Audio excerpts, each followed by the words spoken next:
وقال تعالى لا يستوي منكم من أنفق من قبل الفتح وقاتل أولئك أعظم درجة من الذين أنفقوا من بعد وقاتلوا وكلا وعد الله الحسنى والله بما تعملون خبير۔ توبہ، فتح، اور یہ آیت سورۃ الحدید کی ہے۔ سورۃ الحدید کی 10 نمبر کی یہ آیت ہے، آپ غور کریں اس آیت پر۔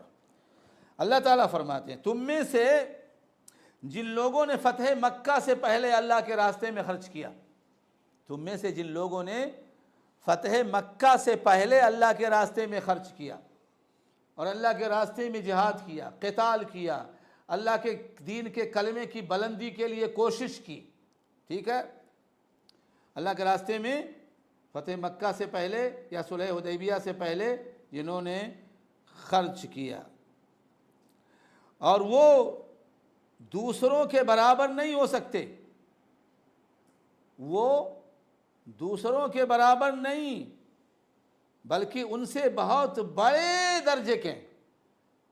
اب وہ دوسرے کون ہیں؟ جنہوں نے فتح مکہ یا صلح حدیبیہ کے بعد کے بعد خرچ کیا اللہ کے راستے میں۔ تو جو بعد میں خرچ کرنے والے ہیں، یہ پہلے خرچ کرنے والے ان سے عظمت میں، درجے میں، فضیلت میں، مقام میں بہت بڑے ہیں۔ اس کا کوئی انکار نہیں کرتا۔ کوئی یہ نہیں کہتا کہ ابو بکر کے ایمان کی طریقے سے معاویہ کا ایمان، کوئی نہیں کہتا، یا ان کے اور دوسرے ساتھیوں کا ایمان، کوئی نہیں کہتا۔ ابو بکر افضل هذه الانبیاء بعد الانبیاء والرسل، حدیث ہے۔ ابو بکر اس امت میں انبیاء و رسل کے بعد، میں نے کہا شروع میں نا، انبیاء و رسل کے بعد امت محمدیہ کا ایک فرد، پہلا فرد کون ہے؟ ابو بکر، اس کے بعد عمر، اس کے بعد عثمان، اس کے بعد علی۔ یہ ترتیب کسی بشر کی بنائی ہوئی نہیں ہے۔ عبداللہ ابن عمر کہتے ہیں جب دیکھا اس بندے نے، اللہ تعالیٰ اس کو ہدایت دے، کہ عبداللہ ابن عمر کی بہت ساری حدیثیں آ رہی ہیں اور آ رہا ہے کہ صاحب انہوں نے بھی بیعت کر لیا تھا یزید سے، عبداللہ ابن عباس نے بھی بیعت کر لیا تھا یزید سے، تو اب عبداللہ ابن عمر کی اس نے توہین کرنا شروع کر دیا۔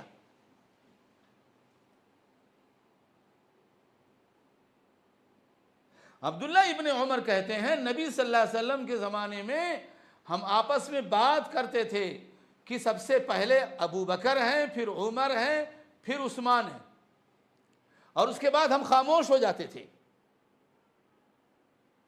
اور کتنی روایتوں میں یہ چیز موجود ہے۔ اس کا مطلب یہ نہیں کہ وہ علی بن ابی طالب رضی اللہ تعالیٰ عنہ کی توہین کر رہے ہیں، بلکہ نبی کے زمانے کے صحابہ کے احوال بیان کر رہے ہیں۔ درجہ دینے والا، بلندیہ دینے والا، مقام عطا کرنے والا کون ہے؟ اللہ، اللہ دینے والا ہے۔ تو وہ کہتے ہیں ہم اللہ کے نبی کے زمانے میں، اور اللہ کے نبی صلی اللہ علیہ وسلم انکار نہیں کرتے تھے۔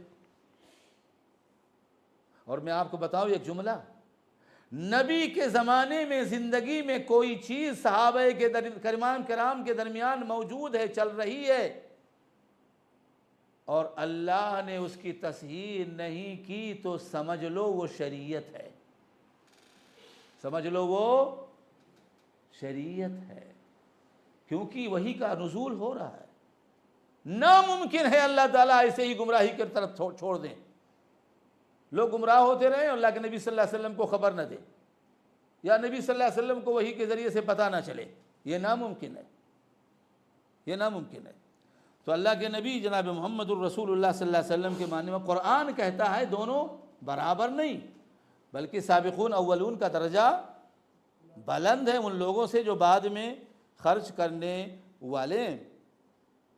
ہاں بھلائی، اب وَكُلًّا وَعَدَ اللَّهُ الْحُسْنَى، وَكُلًّا، اللہ نے دونوں گروہوں کا ذکر کیا، سابقون اولون کا بھی جو فتح مکہ سے پہلے اللہ کے راستے میں خرچ کرنے والے ہیں، اللہ کے راستے میں کلمے کی بلندی کے لیے جہاد کرنے والے ہیں، اور وہ لوگ جو فتح مکہ کے بعد اللہ کے راستے میں خرچ کرنے والے ہیں، اللہ کے لیے، اللہ کے کلمے کی بلندی کے لیے قتال کرنے والے ہیں، دونوں کا تذکرہ کیا تو اللہ تعالیٰ نے کہا وَكُلًّا وَعَدَ اللَّهُ الْحُسْنَى، ان کے لیے ان سے بھی اور ان کے لیے بھی، ان سے بھی اور ان سے بھی اللہ تعالیٰ نے جنت کا وعدہ کر رکھا ہے۔